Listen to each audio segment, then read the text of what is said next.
It was spring break, and we were on a road trip. My girlfriend, Samantha Rivers, got distracted chatting with her childhood friend, Kyle Larson, and missed the highway exit. To save time, Kyle suggested we put the car in reverse on the highway and backtrack to the missed ramp. I shut that down immediately, pulled up a graphic highway crash video on my phone, and showed it to them to scare them straight. Eventually, after enough pushback from me, Samantha caved and took the long way around, exiting the legal way. But because of that detour, Kyle missed the influencer autograph session at the Great Plains Music Fest. He lost it and stormed off in a rage, wandering alone into the Badlands, right into a pack of wild wolves. They tore him apart. Samantha fainted on the spot, holding what was left of him in her arms. When she came to, she buried his remains herself and then turned around and proposed to me. I thought that was the start of something real. Instead, on our wedding night, she ugged me, bound me, and traveled hundreds of miles during the night, taking me back to the same place where Kyle died. And when the wolves showed up again, Samantha opened the door, shoved me out, and looked me dead in the eye. "You're the genius who gave that shitty advice and got Kyle killed. So go die with him in that wolf's belly, Henry." And just like that, I was torn apart alive. But when I opened my eyes again, I was back on the highway. Back on the very day Kyle first suggested reversing to reach the missed exit. Take the detour? Are you out of your damn mind? Do you even realize how many miles that adds? If we wait and try to get in later, the autograph session will be over. What's the point of going at all then? The moment my eyes opened, Kyle was already leaning over from the passenger seat, shouting at me. His face was twisted with frustration. I blinked and glanced out the window at the traffic flying past us. Then it all clicked. Realization hit me. I'd been reborn. I was transported back to the exact day Samantha missed the exit, and we pulled over into the emergency lane, trying to figure out what to do. "If we drive in reverse from here, it's barely 20 miles, Kyle was saying, his eyes fixed on Samantha now. "If we go fast, we'll make it in 15 minutes tops. Come on, what's the worst that could happen?" He added, "Samantha, trust me, just go for it.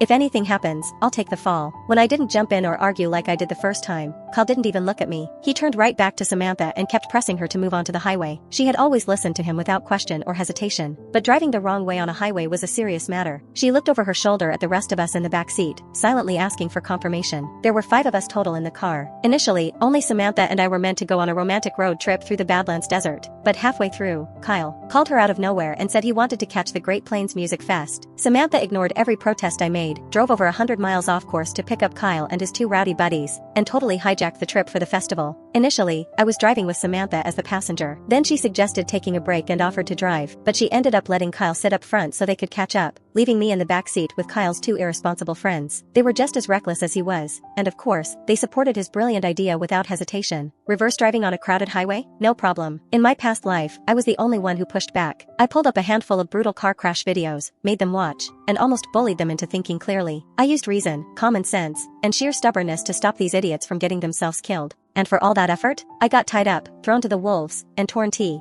shreds. But this time I wasn't going to stop them. Let the fools court death on their own. Let them all die. I just needed to get far away before the inevitable crash caught up with me. I gave a faint smile and said coolly, I was being short-sighted earlier. I didn't think about the timing. If you all think reversing on the highway is no big deal, go ahead. I'm not gonna stop you. But my stomach's acting up. I need to step out for a minute. I reached for the door handle, already preparing to get out. Don't you dare. Before I could open the door, Kyle spun around and slammed his hand down on my shoulder, pinning me to the seat. Who's got time to wait for you? Just hold it in. We'll be there soon. The second those words left Kyle's mouth, something snapped inside me. I jabbed a finger in his face and said sharply, "Is this your car? You even got the right to talk to me like that?" His eyes went bloodshot. He jerked towards Samantha, his voice hard. "Sam, tell me, do I have the right to say that or not?" She hesitated just for a second, and then turned to me, her expression tightening with irritation. "Kyle and I grew up together. What's mine is his. Of course, he has the right to say that." Even though I'd already given up on her in my heart, watching her take another man's side right in front of me still stung. All the sacrifices I made for her and every time I put myself in danger of protecting her on camping trips, risking my life from wild animals, didn't mean anything. All it took was a few gentle words from Kyle, and she was his again, just like that. Right then, all I felt for the years I'd wasted on her was regret. I shook my head, keeping my tone steady as I stared her right in the eye. "If that's how it is, don't wait for me. I'll find my own way back." At that, Samantha's lips trembled. Panic flickered across her face. "Henry, I'm sorry. Please don't be mad."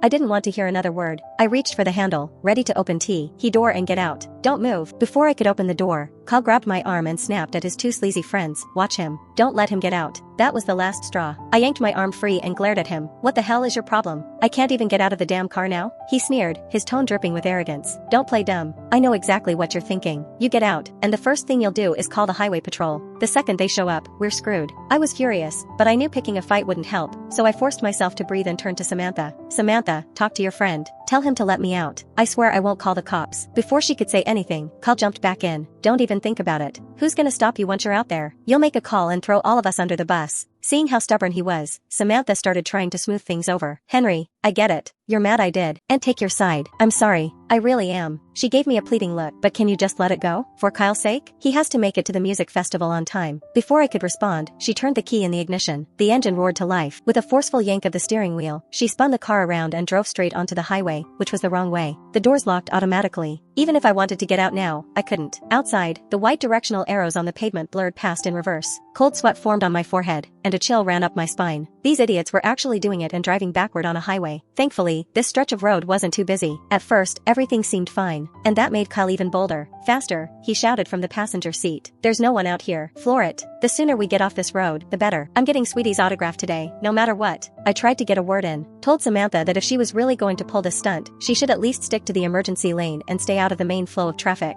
But before I could say much more, Kyle and his two friends lunged forward and covered my mouth with their hands, silencing me by force. Shut up, one hissed. You'll jinx us. We then sped down the road, and a few minutes later, cars began appearing ahead, coming straight toward us. Luckily, those drivers had quick reflexes, swerving at the last second and just narrowly avoiding head-on crashes. Each time we made it through without crashing, Kyle's confidence ballooned. See, he yelled. Didn't I tell you it'd be fine? Even if someone's coming, they move out of the way. But before he could finish gloating, a black sedan shot out from around a bend up ahead, barreling straight toward us at full speed. Samantha didn't even have time to react. Her face went pale as she screamed, "Oh no." A deafening crash shattered the silence. Both drivers had slammed on their brakes with everything they had, but the momentum was too much. The two vehicles collided in a brutal crash. Because of the angle of impact, the black sedan coming from the opposite direction tipped sideways and rolled onto its side. For a second, none of us moved. We just sat there, frozen. Then, through the cracked windshield of the wreck, a woman emerged, her face covered in blood. She staggered toward us, barely able to stay on her feet. Samantha finally snapped out of it. Her face had turned ghost white. She spun to me, panic rising in her voice as she kept repeating, "What do we do? What do we do?" Before anyone could even try to answer, the injured woman was already in our car. She slapped her blood-slicked palm against the driver's side window, yelling in desperation, "Please help. Someone's still inside." I didn't think twice. "Unlock the door. Now. Let us out so we can help." I shouted at Samantha. Still trembling, she rolled down the window, and the doors popped open. We all piled out. Kyle was the first one out, but instead of helping, he turned on the injured woman with that entitled, spoiled kid snarl of his. "Are you blind? You saw us coming and didn't even try to get out of the way?" He gestured toward the wreckage in fury as he added, "Now look what you've done. Do you have any idea how important today was for me? You just ruined everything." The woman's right arm hung at an awkward angle, probably broken, yet she didn't flinch. Her voice trembled with panic as she pointed back at the car. "Please, my mother-in-law. She's still in there." That hit me like a shot to the chest. I didn't waste another second. I ran over to the overturned sedan, crouched down, and peered through the busted window. Inside, an elderly woman was slumped in the backseat, unconscious. She was skin and bones, her face deathly pale, twisted in pain. The crushed frame had her pinned tight. I dropped to the ground and carefully freed her, trying my best not to make the damage worse. She was trembling as I lay her down, her breathing shallow and weak. But even through the pain, she managed to whisper one word, "Thank you." Then her eyes fluttered shut, and she slipped into semi-consciousness. The bloodied woman rushed to my side and gave me a deep, desperate bow. "Thank you so much." Her voice cracked as she looked at me, pleading, "Please, could you drive her to the hospital? She's in critical condition, and I can't drive like this. My arm's broken." This was bad. If that old woman didn't make it, we could all be held responsible. I turned to Samantha without hesitation. "Help me get her into the car. We've got to get her to the hospital, fast." But before Samantha could even move, Kyle stepped in between us, his face twisted in frustration. "Are you out of your damn mind? Why should we take her to the hospital?" He jabbed a finger at me, voice rising. "If we do that, how the hell am I supposed to make it to the Great Plains Music Fest? What about Sweetie's autograph?" Then Kyle turned to Samantha, barking orders like he owned her. "Get in the car. Now, head back to the exit. We're already late." As he and Samantha started heading to the car, the injured woman suddenly stepped in front of her, blocking her way. Her voice, once panicked, had become steady as she composed herself. "You can't leave. My mother-in-law has serious internal injuries. If she doesn't get help soon, she'll die." Kyle didn't even blink. His face darkened, and without a word, he shoved her hard. She hit the ground with a dull thud. "Your mother-in-law dying has nothing to do with me," he snapped. "Get the hell out of the way before I really lose my patience." The woman paused for a second, then slowly pushed herself up with her uninjured arm. Blood dripped from the corner of her mouth, but her voice remained steady, and her eyes were as sharp as a blade. "You idiots hit us while while driving the wrong way on a highway. And now you're yelling and shoving people around like you're the victims? She straightened up, still trembling, but she stood her ground. Her eyes locked onto Kyle as she pointed at him with her shaking hand. You think I'm just some woman you can intimidate? Her tone dropped low, steel hard. Let me tell you who I am. My husband is Dominic Graves. She let that sink in before continuing. He's already on his way here. And when he finds out how you treated his wife and his mother, her voice dipped to a near whisper, but it cut like a knife. You have no idea what he'll do to you.